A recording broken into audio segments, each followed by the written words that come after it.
Salve omnes, and welcome to a series of videos on how to answer literature analysis questions. Rather than creating one huge video, this is going to be split into four. This first one is on the translation of a Latin text that I wrote.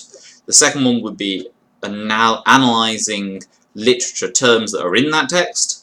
The third one is how to answer a literature analysis question, and finally the fourth one is some answers of theoretical literature analysis questions based on the text. It's not real Latin. I wrote this. If there are errors, they are my errors. It's not a real historical story, although it hopefully sort of fits in reasonably well with one. The first thing you always need to do is know what the Latin says, because if you do not know what it says, you are not getting any marks. Surprise, surprise. With this in mind. With the disaster having been announced, so immediately we've got an ablative, absolute, we've got ablative noun, ablative participle, with the disaster having been announced, literally, the city Rome, okay, well, the city of Rome, was overcome with very great terror.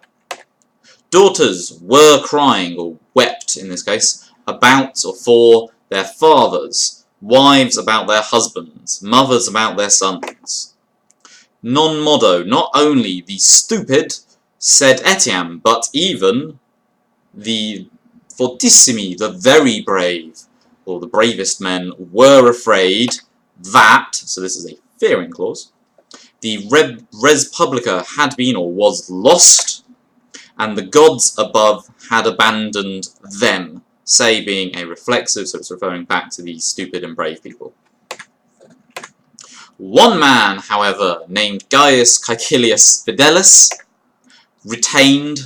technically retains, this is a historic present, the courage of the Ausonian people. Ausonia is basically here a poetic name for Italy.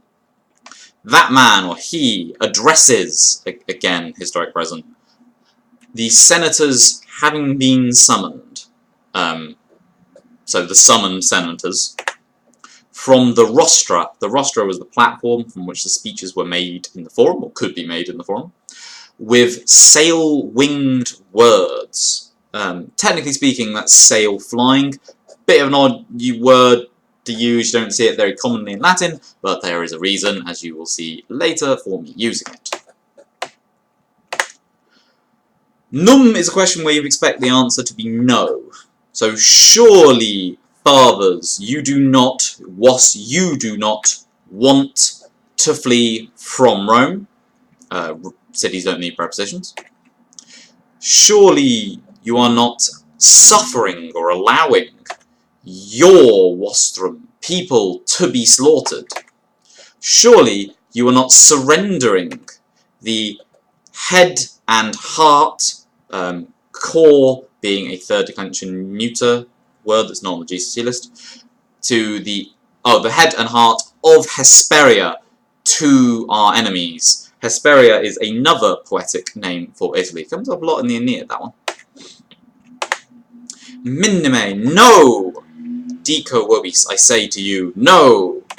No one will overcome the Senate and people of Rome, or literally the Roman Senate and people, but the Senate and people of Rome, and Latin armour, Latin arms, will be conquered by nothing.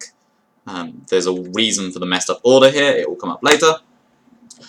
I will suffer, a very emphatic word here, I will suffer 1,000 of deaths, 1,000 deaths, more gladly. Libentius is a comparative adverb.